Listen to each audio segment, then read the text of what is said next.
Hey y'all, how's it going? Heidi back again. I just thought I'd post this video to let everyone know that I am going to take a break from working on my van build for a few weeks. There are two reasons that I am doing that. The first reason is that I just attended my daughter's wedding a few days ago. I was really involved with that, and I had a lot of expenses, so I really need to spend a lot of time. Is that a tick? Oh, God. Yeah. I was just taking the dog for a walk over here. In this. I wasn't even in the grass, the tall grass. We were just walking along this little area. Sorry about that. I'm in Minnesota. The ticks up here are insane. They just. You go outside, boom, you got a tick. You don't even have to be in the woods. All right. That was disgusting. Getting back to what I was talking about. Yeah, so I really need to get my nose to the grindstone and, start earning as much as possible over the summer so that I can build my savings account back up and I can raise more money to finish my van build. I still have to build my kitchen, install my DIY roof rack, buy and put up solar panels, and have to do my electrical.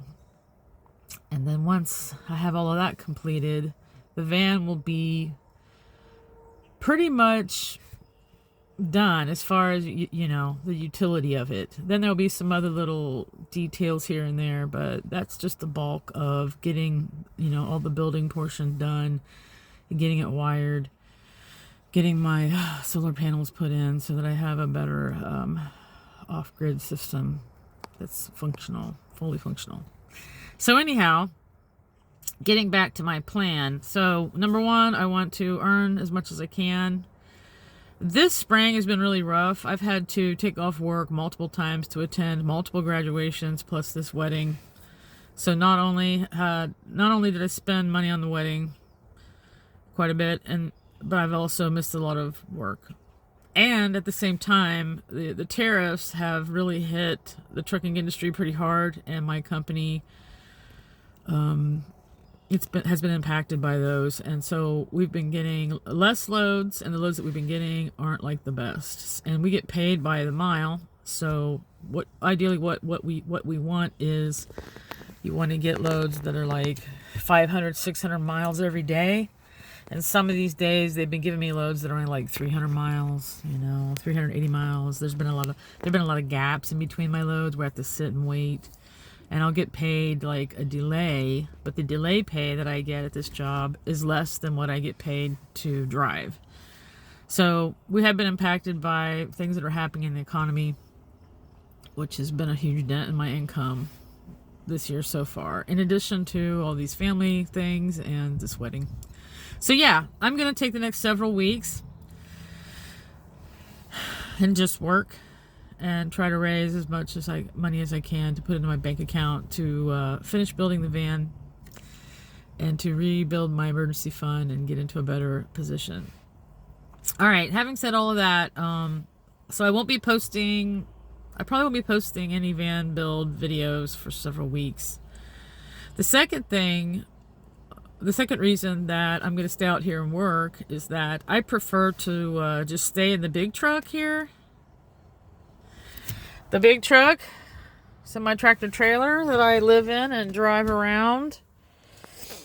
Got my pets here. I prefer to stay in the truck over the summer. I've been doing this the past couple summers because it's just too hot in Ohio in the summertime now. We used to have temperatures that would be ranging in the 60s, 70s, and 80s in Ohio. But in recent years, the temperatures will get up in the months of like June, July, August, into September. The temperatures in Ohio over the summer will get up into the 90s, approaching 100 degrees. It's unbearable. It's unbearable to be outdoors, especially when you're an older person like me. An older woman. It's difficult to maintain my body temperature and that kind of heat. And the van doesn't have a formal air conditioning unit installed yet, so I really don't want to spend any part of my summer in that van with these animals. I'd rather just stay out here on the road making money in this big truck, which I don't pay for anything. My company owns the truck. They pay for everything. It has all the amenities. It's got really nice air conditioning. I've got a refrigerator. I've got everything I need in here. It's like a tiny apartment, and it's climate controlled. So I'm better off just to spend the summer out here on the road, making extra money, and enjoying the air conditioning as I travel between Ohio and South Dakota. And a lot of these states that I travel to up north and out west tend to be a little cooler anyway. So there's that. Back to another part of the video that I really want to talk about, since I have nothing to offer in the way of the van build. I like to talk about safety on the road when it comes to these big rigs. So I've been a truck driver on and off for the past 25 years, and I've seen a lot out here as far as, you know, accidents,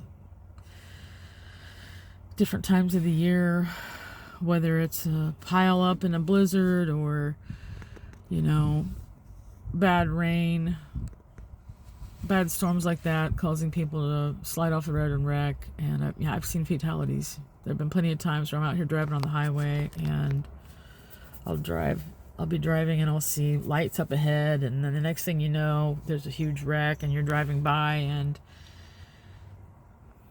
there's a fatality. You know, it's pretty obvious, especially when they shut the highway down. If they shut the highway down and you're just stopped on the highway and there are a bunch of lights ahead, they do that because it's a scene of an accident where there's fatality, and they have to, you know, collect all the evidence to determine who's at fault.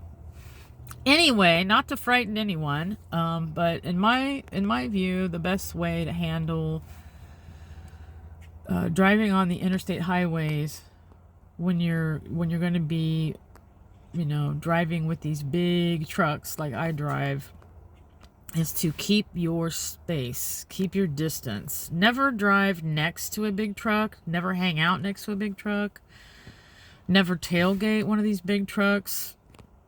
And if you're on the highway driving and all of a sudden you notice a big truck driver comes up on you and they just ride your rear end and they stay there, you need to get away from them. So whatever that means for you, if you need to like change lanes, slow down, you know, let them pass you, just get some distance as soon as possible.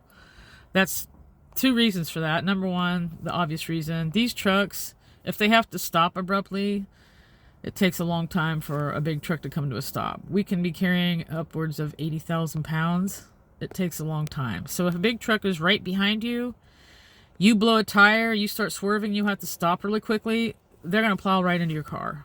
You know, it's going to be really bad. So they can't stop. Now, the driver shouldn't be tailgating you like that. That's not safe, and that's not the proper way to, you know, drive, but it happens. So just be aware and stay away from them. The other thing is, and I've seen this happen, never get right behind a big truck. Don't get right behind them and stay there either, because if that truck has to stop abruptly because someone has pulled out in front of them, or a deer runs out, or something breaks on the truck. I've had it happen where I've had times where I have a failure on my truck and it will just shut down. It'll shut down and I have to get off the road immediately, and my brakes will lock up. If there's somebody right behind me, they're going to run right into the back of the truck. They have these metal bars on the back. It's called an ICC bar. Those bars are there to protect the car if you run into the back. It's supposed to protect the car so that you don't go up underneath and rip the top of your car off and get decapitated. But I've actually seen people go underneath those bars. If they're older and rusty, will break off. The car goes underneath, and people, they get killed. I've seen it. I mean, I haven't seen it happen, but I've seen it like afterward, like a car's wedged up underneath there, and you're like, there's hardly anything left of the car, so you can just imagine what happened to the people that were in that car. So don't get right behind a truck and stay there. Keep lots of distance. I keep while I'm driving in the big rig or even in my van, I always keep a huge space around me as much as possible, unless I'm in a like big city or a busy area where there's lots of traffic. When I'm traveling at super high speeds on the highway, I keep as much space as possible. You know, half a football field in front of me, behind me. I'm always looking in front of me, all the way to the horizon, behind me, all the way to the horizon, beside me, both sides. I never change lanes without double checking my mirrors, double checking, is somebody next to me, is somebody next to me. Even when I'm changing lanes, I'm still looking. Is somebody back there I didn't see? Did somebody just race up beside me all of a sudden? I'm always like, I got eyes in the back of my head. But anyway, to you guys, what I'm trying to say is space is key. If you keep lots of space around you, it gives you time to respond if something happens. Another thing with these big rigs, now the company I work for, to give you an example, most of our equipment is less than 3 or 4 years old, so it's all pretty new, and they maintain it on a regular basis. We have to do inspections every year that we submit to the Department of Transportation to meet a certain standard. But there are companies out there that have much older equipment, and you have to keep in mind, even if a truck or trailer is 4 years old, it may have traveled, hundreds of thousands of miles already. The truck I'm driving right now has already traveled 250,000 miles, but it's only a 2-year-old truck. But there's plenty of trucks out there that have over 1 million miles on them. Now, of course, like I said, they do get regular maintenance, but not everybody's, super compliant with what the Department of Transportation is mandating. So there's plenty of equipment out here as far as like trucks and trailers, and I see them every day. They pass me, and I'm like, whoa, look at that. Where it'll be really old, and I can guarantee you that truck or that trailer, it's got hundreds of thousands of miles on it, and over time, they just get old and wear out, and things break off. I see it on the side of the highway every day, things that have broken off of a truck, piece of metal, a bumper, a mud flap bracket, metal. These are giant pieces of metal, and when they break off while that truck's going down the road, they literally go flying through the air. If there's a car nearby, it goes right into that car. It can go into the windshield, hit the driver. It can do damage to someone's car. It can hit a car and cause someone to have an accident and run off the road. When tires blow, these tires, as you know, are giant. And when they blow, a lot of them have recaps, which means it's a used tire where they've taken all the outer rubber off and they just seal like new rubber on. And a lot of times those tires don't last that long. And when the rubber comes off, it'll come off in one big piece. And it's super heavy rubber, and it'll go flying through the air and hit things like cars. It's super dangerous. So yeah, you never want to hang out next to these trucks. You never want to get too close to them and hang out behind them or in front of them. Like I said, things can break off and come flying at your vehicle. And